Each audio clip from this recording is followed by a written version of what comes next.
Bienvenue à tous! Ça y est les amis, la plage, l'été, tout approche, on va pouvoir aller profiter en famille, mais le soleil, c'est pas le meilleur allié des enfants. Du coup, avec Becca, on vous a sélectionné quelques produits, quelques indispensables pour nous, pour passer un bon moment au soleil tous ensemble.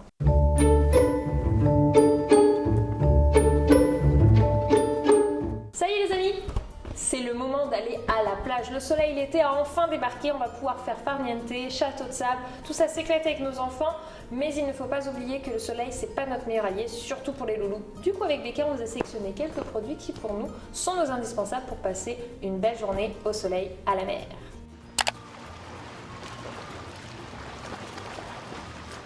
Alors la plage, c'est vraiment un endroit où on y va en famille. Les enfants, les grands-parents, les parents, nous surtout en Espagne familiale, c'est quelque chose qui se fait beaucoup et ça c'est chouette.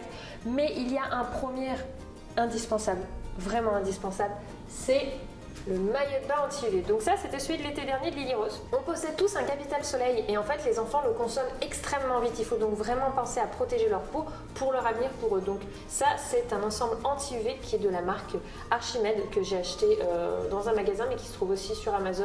Je trouve que c'est une marque qui est vraiment très bien, qui est composée de deux éléments. Le haut. Et tiens, regarde. Donc là par exemple, c'est le bas. Il faut vraiment penser à prendre un ensemble de niveau maillot de bain. C'est mieux pour les enfants anti-UV. Celle-ci, c'est une culotte couche. Donc pour les plus petits, c'est ce qu'il y a de plus pratique. Comme ça, il n'y a pas besoin d'acheter. Tiens, tu peux regarder. Et ce que j'aime bien moi avec le haut et le bas qui sont séparés, quand on doit nettoyer le popotin du bébé, on peut changer assez facilement et ça protège plutôt bien nos petits loulous contre le soleil. Qu'est-ce que t'en penses toi? Alors j'en ai aussi pour Eliora. Peut-être pas sur ce format-là, parce que celui-ci c'est avec la couche intégrée. J'aime bien les manches 3/4 ou manches longues aussi. Il y a les combinaisons qui sont bien. Bon, il y aura plus besoin de la couche, donc c'est plus pratique. Tu as les combinaisons en une. Et ce qui est bien, ce qui n'existait pas avant, c'est que ça sèche super vite. Ah oui, c'est pratique.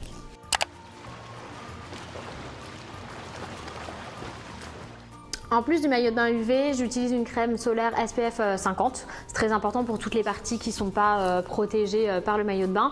Et il y a les formats maintenant, alors là j'en ai pas, mais il y a les formats spray qui sont vraiment géniaux. C'est des brumes en fait, donc on met comme ça. Vraiment, c'est tout bête et on étale super facilement. C'est pas comme les crèmes avant qui étaient compliquées à étaler. Là, on peut en remettre plus souvent. Elles sont waterproof, elles sont méga pratiques. Oui, puis c'est simple à mettre en place et l'enfant, généralement, il est un petit peu réticent. Genre, t'arrives à la plage et puis il veut aller dans l'eau, donc chut, hop, allez, vas-y, let's go. C'est vrai que c'est plutôt facile. Tu peux aller nager? Ah, je l'étale quand même un peu, moi. Un peu? Ouais, ça dépend de la motivation de l'enfant, mais au moins, tu vois, les chevilles, les poignets, la tête. Bon, la tête, tu fais fermer les yeux, lunettes et... C'est parti.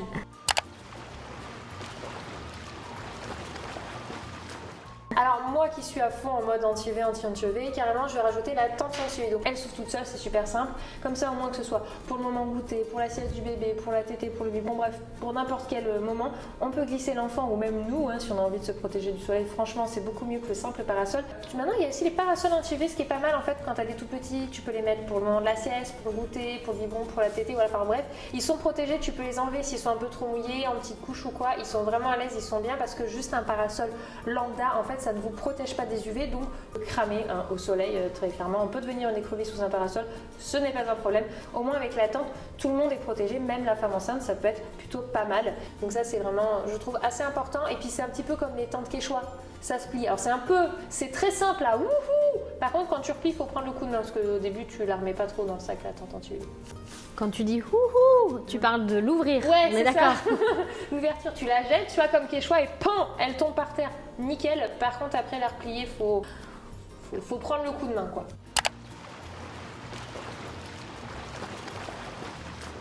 Il y a quelque chose d'autre que je trouve super important et auquel on peut facilement, quelque chose qu'on peut facilement zapper, qui est super important, c'est l'eau. Nous, on prend ce genre de gourde. Celle-ci, elle est isotherme. Mes parents en avaient une pareille et elle a... Oh là là, alors, laisse ma gourde, hein. Je te vois venir. Tu sais, elle est trop bien. Il y a le bouchon qui peut faire office de petit verre. Donc, ça s'ouvre comme ça reste bien au frais. C'est méga pratique. Et du coup, ça peut durer... c'est 1 litre d'eau, quoi. Donc, ça peut durer une bonne partie de la journée. Je sais pas si tu veux regarder. Si, c'est pas mal. Et puis, au moins, pour le sable, tu vois, ça rentre pas, quoi. Ouais. Tu fais boire tout le monde et t'hydrates tout le monde, quoi. Et tout le monde ne boit pas au goulot non plus. Le verre, c'est peut-être aussi un peu plus hygiénique. Et puis ça permet d'éviter d'utiliser des bouteilles en plastique et de créer des déchets. Et en tout cas, de surtout pas les laisser sur la plage, par exemple. Et de pouvoir la recharger plus facilement. D'ailleurs, en complément de l'eau pour boire, pour s'hydrater, tu utilises aussi l'eau pour nettoyer. Parce que les enfants, ils vont dans le sable, ils jouent, ils s'en mettent plein les mains, plein de partout, clairement, ils se recouvrent de sable, ils sont un gommage. Mais en fait, ils ont aussi des fois tendance à faire ça. Et ça, malheur, franchement, moi, Eden, ça lui arrivait. Et il pleurait, il pleurait. Et moi, comme petite maman que je pensais être prévenante, j'ai prévu un paquet de lingettes. Je n'avais encore jamais fait la plage avec les enfants, parce que vous avez Eden à l'époque. Alors ça, si vous arrivez à avoir la peau des sables, les amis, mais prévenez-moi, parce que ça marche pas du tout. Du coup, j'utilise aussi une bouteille d'eau que je peux verser. Alors déjà, idéalement, j'essaie de le faire sur mes mains en amont de quoi que ce soit pour éviter que le visage prenne. Mais sinon, vous rincez le visage et ça part. Et franchement, c'est le meilleur moyen de pouvoir nettoyer un enfant. Sauf si vous avez une douche en bord de plage, c'est aussi pratique. Mais vaut mieux toujours au cas où pour ces petits incidents qui peuvent arriver avec les loulous. Et c'est pas agréable, hein, parce que ça crie. Parce que rincer à l'eau de mer, faut oublier tout de suite, c'est plein de sel. Les yeux, le sel, ça fait pas du tout bon ménage.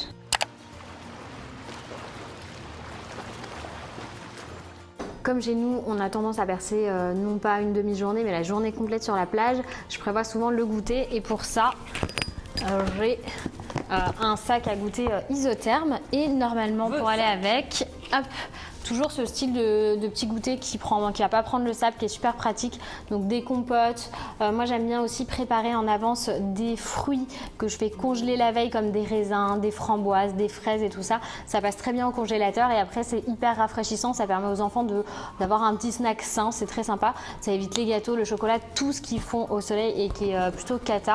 Et ça évite le chocolat, ou comme ça, là. C'est pas mal, parce que le chocolat avec le soleil... Voilà quoi, testez hein, mais vous approuverez pas, je vous le dis direct. Hein. Et ça reste bien au frais, bon avec un pain de glace évidemment, dans mon petit sac de pique-nique, hein. Voilà, c'est un peu le pique-nique à la plage. D'ailleurs qui vient du site L'Avant-Gardiste. Hein. Tu peux le rincer facilement. Oui, celui-ci, ouais. Comme ça, c'est vrai que c'est... Il y a souvent des douches sur les plages et du coup assez facilement tu peux le passer à l'eau, hop hop hop, et puis fini le sable, adieu tout, puis on rentre tout ça dans la voiture. Enfin voilà les amis, on vous a présenté nous, nos petits indispensables de la plage. On compte sur vous pour nous mettre en commentaire qu'est-ce que vous aimez emmener au bord de la mer avec vos loulous. Vous pouvez également nous laisser des pouces bleus si la vidéo vous a plu. Et puis on vous dit au revoir. C'est dans la boîte. C'est dans la boîte. Ça y est les amis, la plage arrive. On va pouvoir... La plage arrive. Tu peux me refaire le... Tu l'auras. Tu montes de la cuisse, c'est bon? Tu montes de la cuisse. Ça la cuisse. Mon public.